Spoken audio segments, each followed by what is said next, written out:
با عرض سلام و وقت بخیر خدمت شما همراهان گرامی کانال اصل مصاحبه. امیدوارم حالتون خوب باشه. در خدمت شما هستیم با ادامه بررسی اتاق تدریس مبحث طرح درس. در جلسات قبل ما در مورد مراحل نوشتن یک طرح درس صحبت کردیم. ابتدا یه سری اطلاعات جزئی رو بالای صفحه طرح درس می نوشتیم، سپس اهداف کلی رو مشخص می کردیم، اهداف جزئی رو و بعدش هم اهداف رفتاری رو. ما گفتیم که اهداف رفتاری خودش به 3 بخش یا 3 هیته تقسیم میشه و این تقسیم بندی های ما چرا اتفاق میفته؟ ببینید، اگر همینجوری ما روز مصاحبه با مثلا بررسی و دیدن چند تا طرح درس آماده بخوایم طرح درس بنویسیم، خیلی کار مشکلیه. نکتهش فقط اینه که شما باید اصل و مفهوم کار رو بدونید. وقتی بدونید هدف رفتاری از کجا میاد یعنی چی، خب هر موضوعی که بهتون بدن خیلی راحت خودتون میتونید طرح درس براش بنویسید. حالا در حوزه اهداف رفتاری ما 3 بخش داشتیم. اهداف رفتاری در حیطه شناختی، عاطفی و روانی حرکتی. در جلسات قبل ما 2 تا از مواردی که در حوزه شناختی هستن رو بررسی کردیم. اولین موردش بود دانش، اهداف ما در سطح دانش، بعد اهداف ما در سطح درک و فهم، و امروز میخوایم به بررسی 3مین سطح بپردازیم که همون کاربرده. یعنی ببینید، منظور این هست که من معلم یه هدفهایی دارم از تدریس مطلب و اون هدفهای من در حیطه شناختی باید 3 نوع بروز داشته باشه. یعنی در دانش فرد تغییر ایجاد شه، در درک و فهمش تغییر ایجاد شه و در عمل کردش، یعنی همون کاربردش. خیلی خوب، بریم به بررسی حوزه شناختی سطح 3 بپردازیم. گفته توانایی به کار بستن دستور عملها و اصول علمی آموخته شده در حل مسائل جدید یا یک موقعیت مرتبط. خب خیلی واضح است. ببینید، وقتی ما میتونیم بگیم که 3مین سطح حوزه شناختی اهدافش محقق شده که دانش آموز در عمل، در کاربرد، در رفتار، در بکار بستن اون اصول علمی برای حل مسائل از اونها استفاده کنه. خب حالا فرض کنید یه موضوع درسی به ما دادن، میخوایم اهداف رفتاری حوزه شناختی سطح کاربردشو بنویسیم. از چه کلید واژه های استفاده میکنیم؟ چه فعل هایی رو بهتره که به کار ببریم؟ ببینید، اندازه گیری کند. دانش آموز باید بتواند مثلا فلان مطلب رو، فلان مقدار رو اندازه گیری کنه، تشریح کنه، تولید کنه، محاسبه کنه، نمایش بده، کشف کنه، برآورد کنه، تغییر بده. حالا شما میگین خب اینا یعنی چی؟ بیاین اسلاید بعدی من خدمتون توضیح بدم. ببینید، شما اگر فرضاً دبیر زبان باشید میتونید بگید که فراگیر باید بتواند راجع به راهکارهای نجات محیط زیست، موضوع همون درس، جمله بسازد. ببین، همون تولید کردنه، جمله ساختن، این جمله تولید کنه دیگه.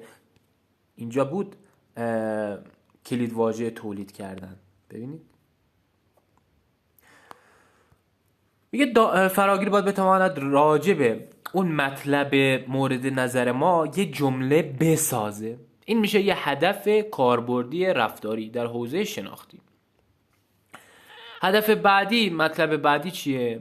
میگه فراگیر بتواند جملات پرسشی در زمان حال ساده تولید کنه. شما فرض کنید که دبیر زبان هستید و گرامر درس شما مثلا حال ساده است. خب موقعی که شما میخواین حال ساده رو تدریس کنید، موقعی که شما در این مبحث هستید، حتما یه جمله خبری، جمله نگاتیو یا منفی و جمله پرسشی هست.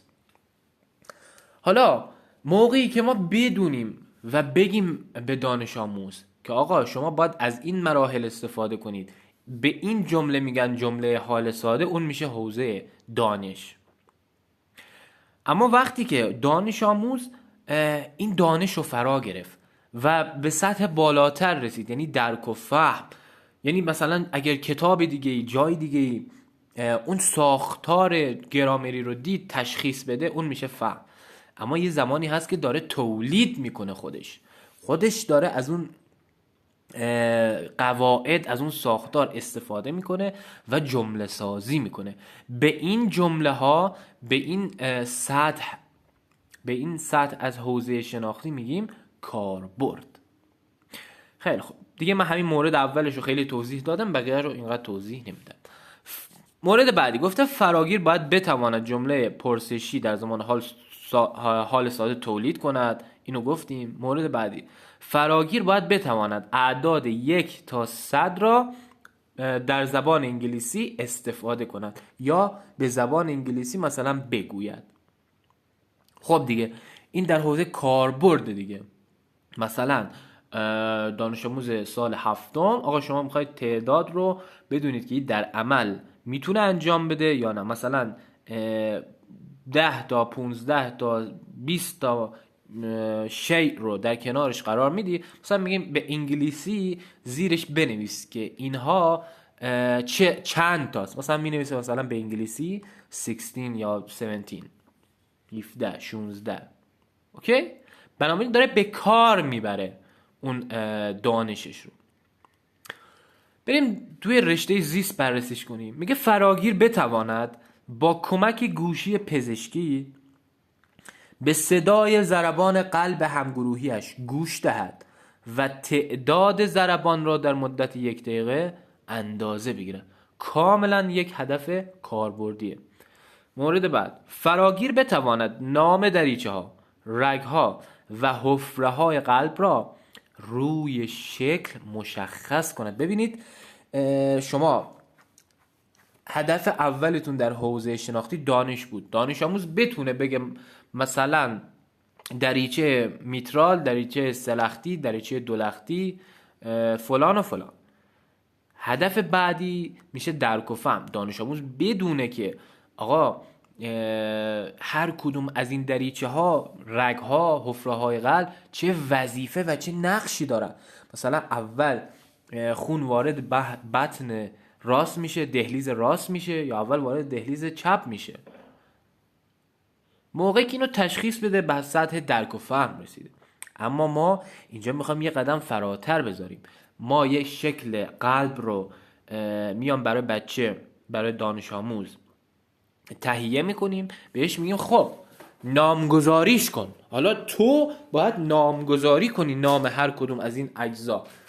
بطن چپ کجای قلب؟ این تصویر قلبه. بطن راست کجای این تصویر قلبه؟ ببینید مشخصه، درک میکنید؟ داره قشنگ مشخص میکنه که یک کاربرد. مطلب بعدی میگه فراگیر باید بتواند جریان عبوری خون در قلب را با رسم شکل نشان دهد. آقا یه نمای شماتیک از قلب خودش طراحی کنه، بکشه و جریان عبوری خون رو مشخص کنه. بچه‌هایی که زیست هستن حتما خیلی دارن لذت میبرن از این مطلب، چون دقیق دارم مطالب رو بهشون میگم، دقیق دارم میگم که هدف کاربردی چیه، دارم با گوشت و پوستشون حس میکنن. مطلب بعدی، آقا پس نگاه کن دانشم، استاد ارجمند عزیز من، شما که میخوای برید برای دبیری زیست شناسی، اگر پس فردا رفتید مصاحبه و گفتن موضوع مثلا دستگاه عصبیه، شما از همین الگوهای من استفاده کن. بگو که یکی از اهداف کاربردی که من مد نظرمه اینه که مثلا دانش آموز بتونه ساختار یک سلول عصبی یا نورون رو طراحی کنه. درسته؟ هدف رفتاری رو الان در حوزه شناختی بیا من برای مثلا دستگاه عصبی بهت بگم. خب در سطح اول دانشه. من میگم که هدف من اینه که دانش آموز بتونه انواع سلول های عصبی را نام ببرد. تموم شد، رفت پیکارش، نمرش رو گرفتی. در حوزه فهم و درک من میگم دانش آموز بتواند 3 نوع سلول عصبی را نام ببرد و نقش هر یک را توضیح دهد. حالا میتونیم بگیم با ذکر مثال. این میشه در حوزه شناختی در سطح درک و فهم. و حالا در مرحله بعدی که میخوام در مورد کاربرد صحبت کنیم، میگیم من هدفم اینه که از دانش آموز بخوام که شکل یک نورون رو بیاد بکشه و اجزاش رو مشخص کنه، یا انواع نورون ها رو بکشه و مثلا زیرش بنویسه هر کدوم متعلق به چه نوع سلولی هست، چه نوع نورونی هست. یا نه یک شکل نورون رو من میکشم اون مشخص کنه مثلا دندریتش کجاست، آکسونش کجاست، جسم سلولیش کجاست. خوش به حالتون بچه‌های عزیز. یعنی واقعا خیلی جای کار داره، خیلی راحت هدف نوشتن برای رشته زیست. خب مطلب بعدی میگه فراگیر باید بتواند علت صداهای مختلف قلب را توضیح دهد. آقا مثلا شما میایید صدای قلبی که نامنظم کار میکنه رو از اینترنت دانلود میکنید، یا هر کدوم از صداهای قلب، مثلا حالت سیستول و دیاستول، حالت استراحت و تپش، بعد به دانش آموز میگین این صدا کار چجوریه، نقشش چیه، کی این صدا رو ما میشنویم، موقع سیستول قلبی این صدا رو میشنویم یا موقع دیاستول این صدا رو میشنویم. درسته؟ خیلی خوب. بریم سراغ رشته بعدی، فیزیک. میگه فراگیر باید بتواند چگالی مواد مختلف را با استفاده از داده های مورد نیاز محاسبه کند.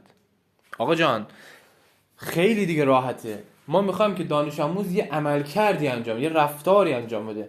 خب گفتیم که یکی از کلید واژه هاش بود چی؟ محاسبه کردن.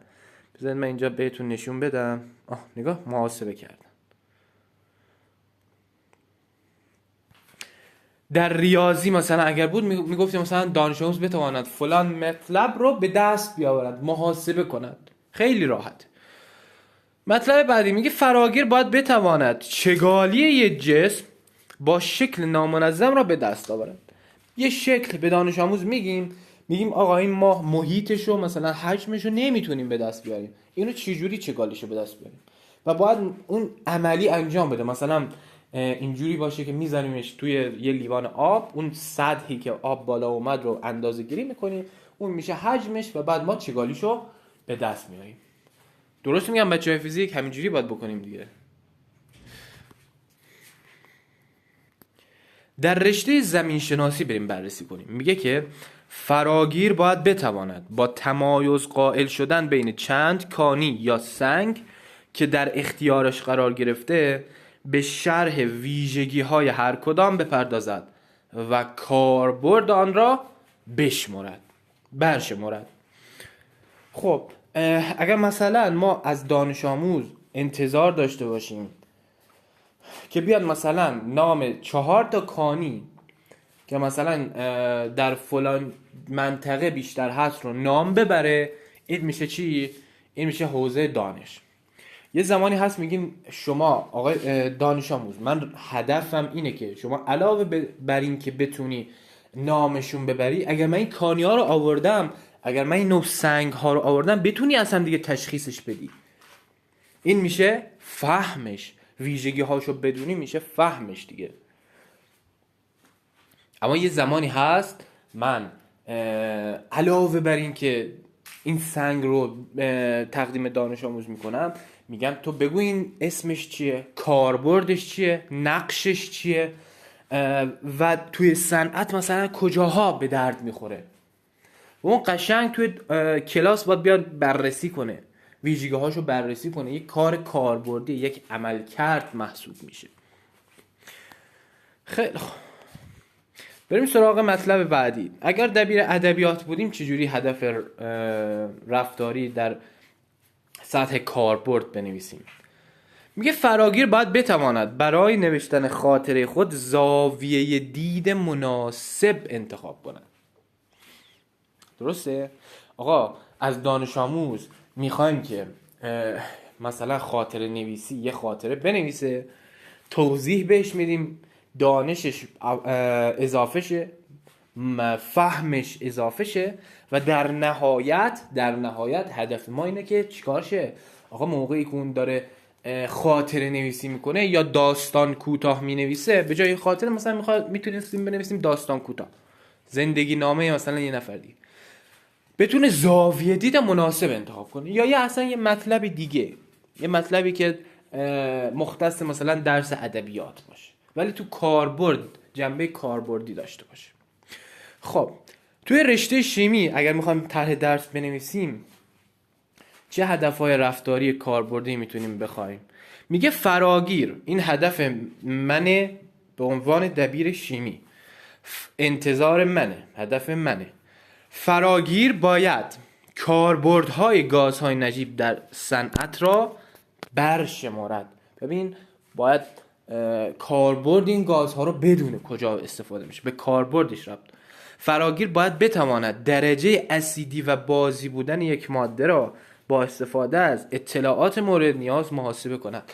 یا نه شما فرض کن علوم مثلا متوسطه اوله، با کاغذ تورنوسل و شناسگرها بتونه مثلا مواد رو از درجه اسیدی خیلی زیاد به درجه بازی خیلی زیاد تو این طیف قرار بده. این دیگه تو یه عملکرد تو آزمایشگاه دیگه.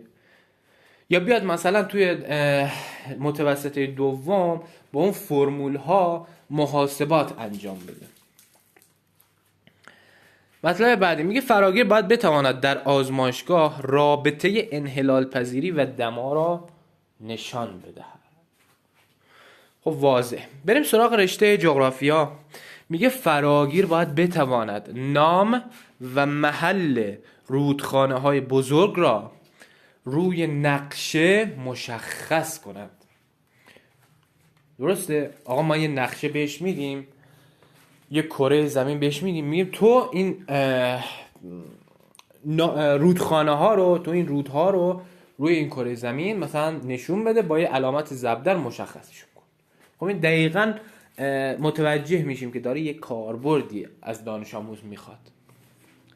خب پس اینها شدند هدفهای رفتاری که ما در حوزه شناختی میتونیم بنویسیم. پس ابتدای طرح درس میمادیم یه سری اطلاعات جزئی مثل نام معلم، نام مدرسه، نام شهرستان مینوشتیم. بعد هدف کلیمون رو مینوشتیم که ما انتظار به صورت کلی میخوایم مثلا فلان عنوان درسی رو تدریس کنیم. بعد می اومدیم هدفهای رفتاری رو، جزئی رو می نوشتیم که در جلسات قبل خیلی توضیح دادم و بعد می اومدیم هدفهای رفتاری رو می نوشتیم. هدفهای رفتاری سخت ترین و پیچیده ترین قسمت توی نوشتن یک طرح درسه. سخت ترین و پیچیده ترین قسمت توی نوشتن طرح درس هدفهای رفتاریه.